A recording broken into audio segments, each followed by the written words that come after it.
Hey YouTubers, and welcome back to another Dragon Ball Super discussion video. Today, I am once again joined by the one, the only, the man who makes me get up out of bed every single morning and make these videos for you with his silky, smooth, sweet voice, MJ from GeekListTV. MJ, why don't you say hello to everyone listening? I'm kind of scared. What the hell? Man.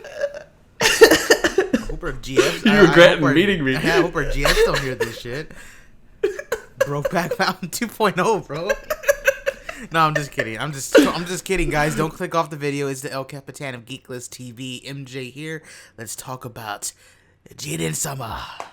Jiren-sama! Okay, guys, basically we're going to be talking about today whether or not Jiren is the main villain of the Tournament of Power. Does he fit the bill? Are we convinced? And I gotta admit, right here, right now, no.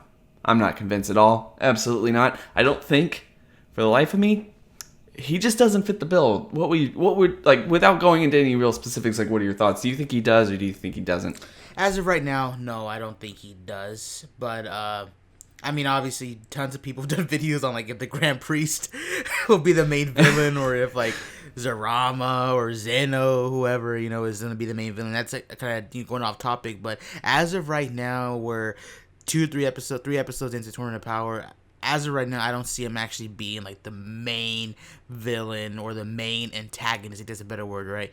The main antagonist for Goku, Mm-hmm. And I just want to kind of go off on a couple points. Maybe you have some of your own as well, but Toriyama, we're all fans of Dragon Ball. We've all seen Dragon Ball and Dragon Ball Z, and even Dragon Ball GT kind of fit this bill too. Toriyama doesn't create villains that are intimidating. He creates interesting designs that kind of are awe-inspiring to look at and interesting, but you look at that person, especially the first time you meet them, and you go, like, that guy isn't really like what I was expecting, And this goes back from the very beginning. You got like Pilaf, sure, whatever, Pilaf. The Red Ribbon Army, very intimidating, an entire army. Goku takes them out like they're nothing. Even Muten Roshi, when he becomes Jackie Chun, it's like, well, it's an old guy. And it just, that type of thing goes on and on and on. I think the only thing right then and there that we first saw somebody and we're like, man, that guy's scary, was Imperfect Cell. And Imperfect Cell was basically like, this is after Toriyama at that story arc had literally played us twice. It was like, androids are coming, they're brutal, they're terrifying, they're the epitome of evil. It's some old guy in a freaking mime. Mm-hmm. And then it was two teenagers with this big tall muscular guy, and then it was Cell. So, and even with Cell, Semi-Perfect Cell, it's like he went from being kind of like disgusting to being huge and disgusting, and then his perfect form was kind of just, I don't want to say he became more human, but you can just tell, like, looking at his hands, his facial structure, his body, he kind of became more of, like, your typical, he looked like what a fighter looks like. He had, like, the Goku, Vegeta jawline, face shape, you know what I mean? Of course, he had, like, the Frieza skin color, but you get my point. He went from, like, being huge and disgusting to kind of just looking kind of more like a Frieza mixed with, like, a Goku, you know what I mean? He had a slimmer body, and everything, you know what I mean? Like I said, I don't want to say more human. He just kind of took on more of a human look, in my opinion. So I just wanted to point that out there, too. Even with Cell, it went up, and then came back down, at least in my opinion. Well, Frieza did that, too. I mean, Frieza got way more intimidating with each and every single transformation. I mean, when we first see him, it's just this little short guy. He never gets out of his little, like, space wheelchair.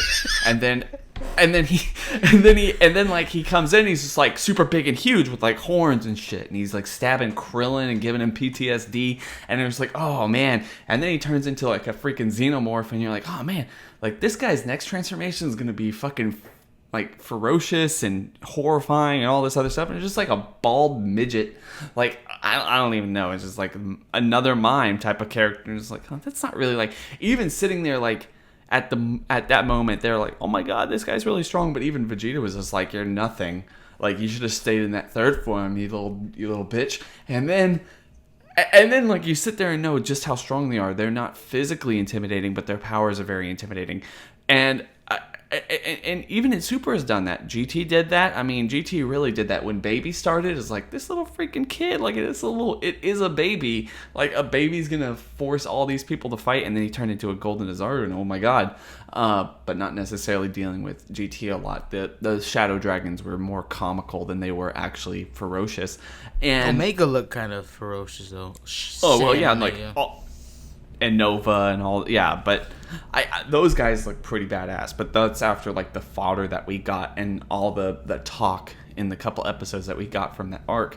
I think even Super, I mean, Beerus, when Battle of Gods came out, did anyone think that Beerus really fit the bill? A lot of people were really disappointed with his character design at first. So it's just so weird that after basically the entirety of the 30 years that Dragon Ball has been around, Toriyama has stuck to this concept of this design, kind of simple designs, not anything really intimidating. But now one of the things that Toei has been building up so much in this arc, just over and over and over again, punching us with the idea that Jiren is our main antagonist, and this guy is freaking ripped, and he's intimidating, and he doesn't seem like he can be beat. And you have Toppo on the other side going, you know, this guy is stronger than me, and you can barely beat me. You're gonna be screwed. And it's so backwards. What are your thoughts? Before I get into that, I just want to talk about this real quick. You did mention the Toriyama stuff, and then you brought up GT, stuff like that. Even with Super, and do we even call it filler? I don't even know if it's filler, but I'm just gonna say, whatever it is. I know Dimsy has a word for it, but I just can't think of it. Basically, these episodes that we get in slice of life episodes we get in between these arcs, even the Toei villains are like an example. The superhuman water is like you have these huge muscular dudes who are thieves that Jocko's looking for, right? They tower over Jocko, but of course the villain of the Batafu arc is some like water in a little like some jello, you know what I mean, in a jar. And then you skip to the Saiyaman stuff, and the villain of that is like this little spider, like this little water gosh little pink thing, you know what I mean? So it's like even then Toei kind of follows that concept that it's like the villains you would never really expect to be taking on these super huge powerful guys, you know what I mean, like Goku and them. So again, I just wanted to point that out. Even Toei kind of follows that formula. We've seen it in Super and a little bit in GT. But anyways, yeah, I feel like Toppo right now overall has more chemistry with Goku, and that's obviously because we see them interacting more. But so far, Toppo has more chemistry. He has that big, funny body style, you know, like he has huge muscular arms, right? Like Hulk Hogan, Macho Man Python, you know, he has those huge arms, but then he has like this Majin Buu belly, so it's like, and then he's an old man too with the mustache, so a very unorthodox character. You know, he looks very awkward, he's very weird and different looking compared to normal Dragon Ball people, and which usually fits Toriyama's style. You know, he jumps from a green alien, you know, to a humanoid midget in Vegeta to a mime. You know what I mean? So, following the different unorthodox character designs, you would think Toppo would be the main guy, right? Especially as he sees the freaking leader of the Pride Troopers. But no, here comes this whoever, I guess, who's stronger than Toppo but works under Toppo, and that's Jiren. And you have him who's supposedly, you know, stronger than Toppo. I just feel like not only did it come a bit out of left field for me personally, I just think that the idea of this huge muscular guy, this guy that looks like a freaking Dwayne The Rock Johnson, you know what I mean? Like another like another Nappa or He something. does. You know, like it just doesn't feel right, you know what I mean? And that's one of the reasons, again, going a bit off topic, that's one of the reasons why I, even though it sounds ridiculous to say it, I kind of see some merit in the idea that the final villain of the universe survival arc may actually be like a Zeno or a Grand Priest or one of the unorthodox looking angels, you know what I mean? More so than Jiren, because Jiren may be one of or the last fight in the Tournament of Power, but like how me and you've talked about, this arc could be so long that there's little mini sagas within this arc, like, you know, in the overall story of Goku versus Frieza, you know, you had the Namek stuff, you had the Guinea Force stuff, and then you had the Frieza stuff. Here we could be looking at the recruitment, we could be looking at the Zen Exhibition, recruitment arc, Tournament of Power arc, and then the final arc, you know what I mean, or the final saga and the conclusion of the Universe Survival arc. I just feel like the way Jiren looks, the way they've kind of just kept him under wraps, I don't think he's going to be, at least in my opinion, people may disagree with me, I don't think he's going to be like the main villain or the main antagonist for Goku, in this arc. Well, with that being said, though, it does kind of get us into another point. Who would it possibly be? I know a lot of people have been throwing just speculation out the wazoo, really, with that. But, I guess this will devolve into... Because I agree. I personally agree. He's too intimidating. This is too out of left field. Now, would it be kind of a breath of fresh air? Yeah, I guess it would be. But, I mean, how is this original? It's not something that Toriyama usually does, so it's kind of out of his wheelhouse, but all the other shows we know do this. It's like, this Jiren is basically the Toguro of this tournament. It's just like the guy who's big and intimidating, and we've already seen other animes do that with really great storytelling, tell that story with a big intimidating guy is the one who actually is the last fight of the tournament. And Dragon Ball needs to subvert that expectation the way it always does. It might be writing from the hip a lot of this entire show, but it does kind of inform a lot of its predecessors, or a lot of the contemporary animes, and it does really kind of also subvert our expectations almost every single arc. So I'm sure you and I are not alone with this. Although Jiren's awesome, although we want to see Jiren fight with everything he's got, we want to see that epic fight.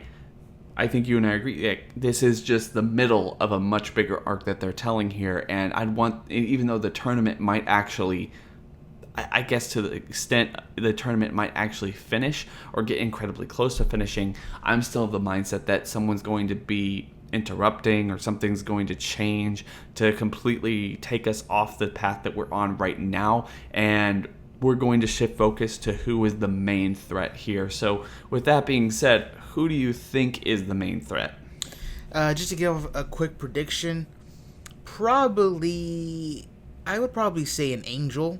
Now, the reason why I'm not saying the Grand Priest is because, for one, I think the Grand Priest is just way too strong. If he's strong enough to one-shot Whis, or Whis, I think the exact words where Whis can't even touch him. If the Grand Priest is that strong, I don't care what power up Goku gets. He's not defeating Grand Priest anytime soon. And then Zeno, he's not a fighter, so I'm crossing Zeno and Grand Priest off. And the reason why I'm not saying a God of Destruction is because Zeno should easily be able to destroy a God of Destruction. With an Angel, though, the Angel may have inside knowledge to maybe a way to, what's the right word, incapacitate, or just a way to kind of take the Zenos out of the picture, and then it becomes like a psychological thing where the Grand Priest may not want to have to kill one of his own children, so he kind of, for the moment, gets, I don't want to say the upper hand, but I'm just saying, I think the Angel, out of the pickings that we have so far, it could be someone completely new, someone that's in the shadows, someone that they could introduce.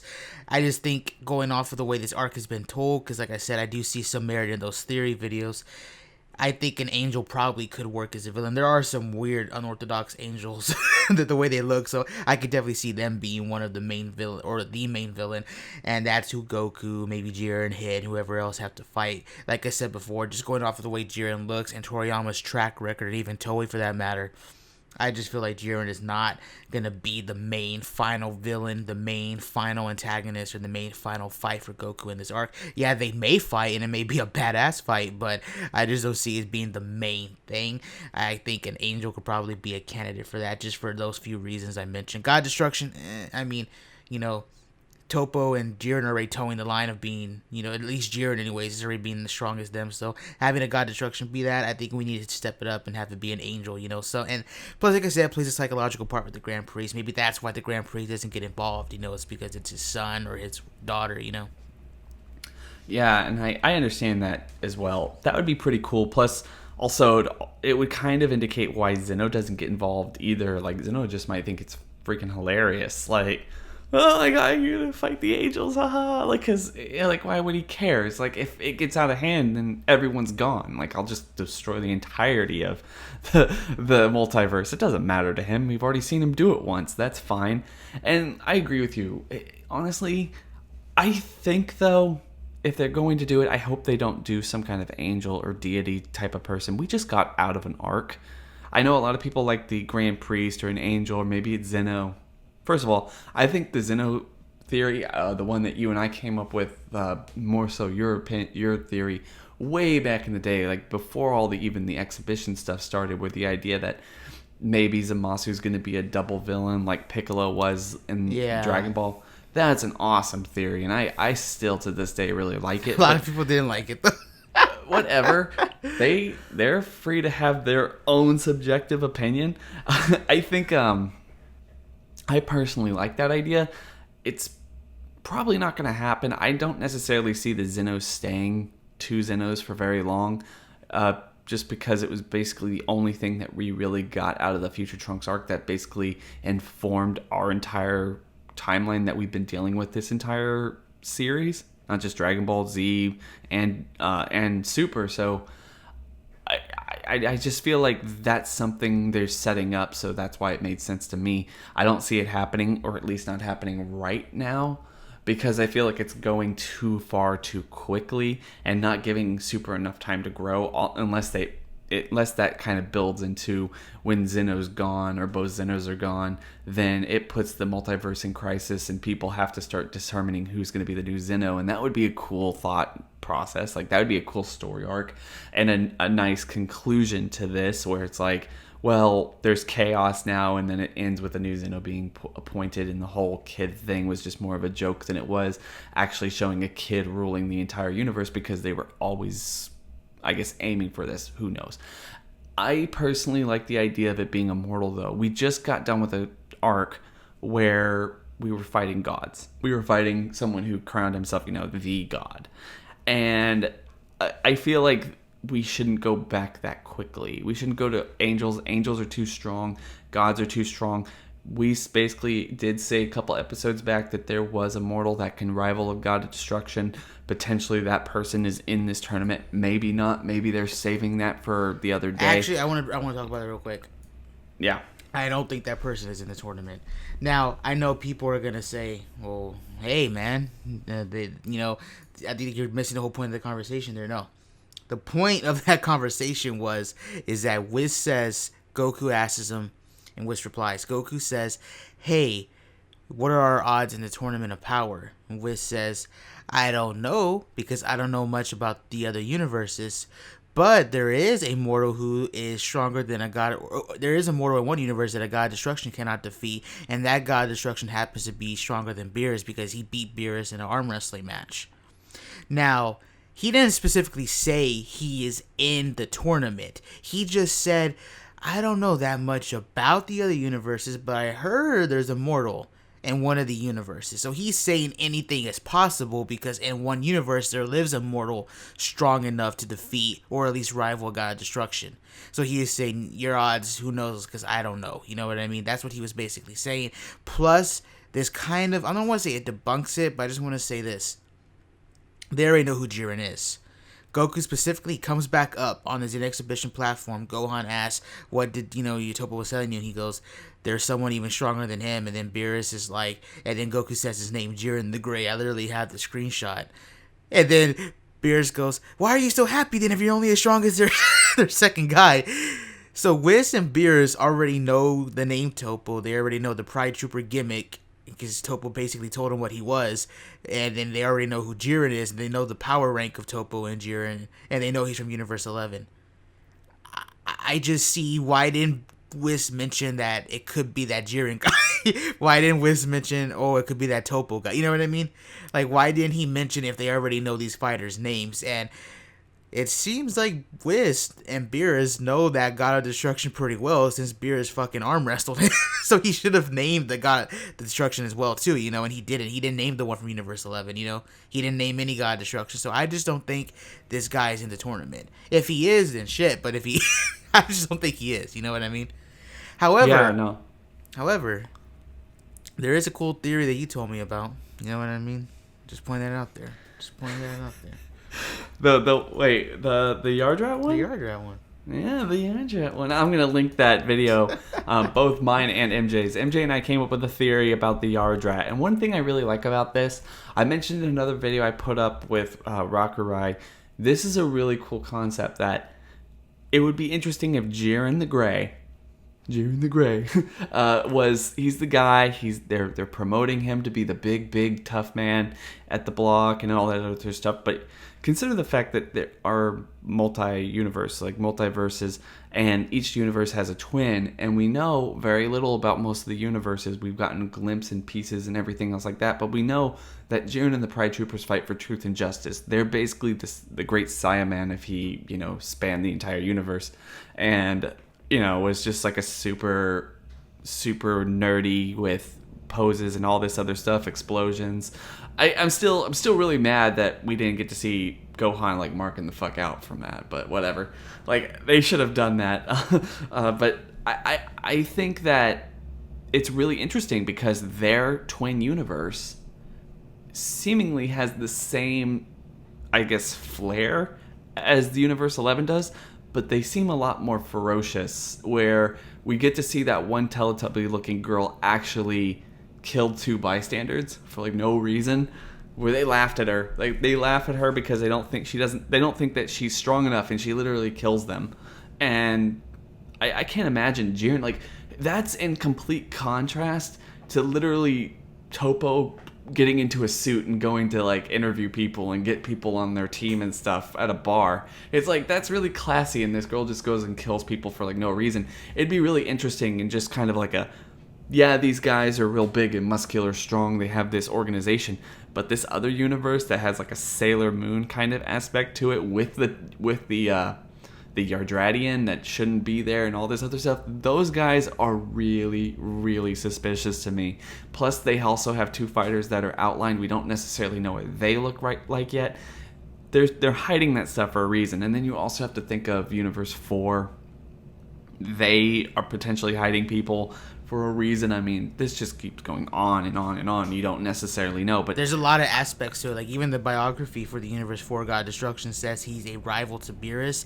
I don't know if they mean rival in power or if they mean rival like in the idea. It's like a Tom and Jerry type of thing, which either way, the dude's a rival to Beerus. I doubt that universe is going to be taken out so easily. Like, there's so many universes in here that we're sleeping on. It's not just about 6 and 11, even though Toei's promoted them. 2, 4, definitely. They're going to be sleeper universes that are going to have some hard hitters, or at least some plot points, in this arc. So yeah, I personally think, though, like, I think it's not going to be a god. It's not going to be an angel. It's not going to be Zeno. I think it's going to be a mortal. And I personally think it's going to be someone, maybe the Yardratian, maybe the Sailor Moon girls or something, are going to be the main focus of this. Like, everything else just kind of fluff. Everything else. You think about that Sailor Moon girl. Like, her being the main villain would be really unexpected. She doesn't look like one. But maybe. Mm-hmm. I completely agree with that. That'd be kind of cool because that is the twin universe. It is the opposite of what, Jiren and them represent. And to be honest, that's like, man, dude, the fact that she killed those people over that's like, when you go back to the Budokai and like people were making fun of like Vegeta and 18 because they didn't look like fighters when they punched that bag. Like, it's like, that's like them killing all those bystanders for them. You know what I mean? It's like, she literally killed them for no reason. Yeah. I mean, that's what I remember. I didn't go back and watch, but she just like threw him up in the air and blew him up. It was like, damn. They didn't even like I'm saying, they didn't even like strike her or assault her. So it's like she killed her just because they threw hurtful words, I guess, at her. So yeah, it does. Like, a lot of people haven't talked about that. It represents kind of a contrast to what Jiren and all them are about. So it's quite possibly that they're just hiding them. They gave them spotlight. They gave that girl individually, not even her team. Everyone else got like a team spotlight. They gave her individual spotlight. Mm-hmm. Yeah. Like, her team, they just glossed over. Everyone else just behind her. Everyone was like, oh yeah, like that girl. But that girl, she got a scene. She was the only one in that entire universe that got a scene. And we saw her fighting Vegeta in the opening. She's obviously is going to play a much bigger role than what we think right now. So, just my thoughts and speculations on that. I don't know. I like the Yardratian idea. I like this idea. The angel idea you came up with is cool. I just don't think, and I think we all need to stop considering the fact that Jiren's probably going to be the main antagonizing force in this arc, because it just doesn't fit the bill. Like I said at the beginning of this video, it just doesn't fit the bill. Also, I just want to say, before you guys get mad at me, I don't hate Jiren. We've only seen him talk once, I think. So, again, once we get some more interaction with him. But as you know, as of right now, I'm just sticking by it. I just don't think he fits the bill, like he said. But of course, I don't hate the character. We barely even know what he can do, so we'll just have to look forward to that and see what he can actually do in the tournament. Mm-hmm. But with that being said, guys, I'm just probably going to leave it at that. I hope you did enjoy the video. Please make sure to go down to the description section below, hit that link, and go check out MJ. He makes some really awesome Dragon Ball and anime content for you guys. Daily content for anyone who's interested, unless he's going to see a concert, then he might take a day or two off. But that's fine. That's fine. We'll forgive you. He'll still grow and get support and everybody. Anyway, I'm rambling.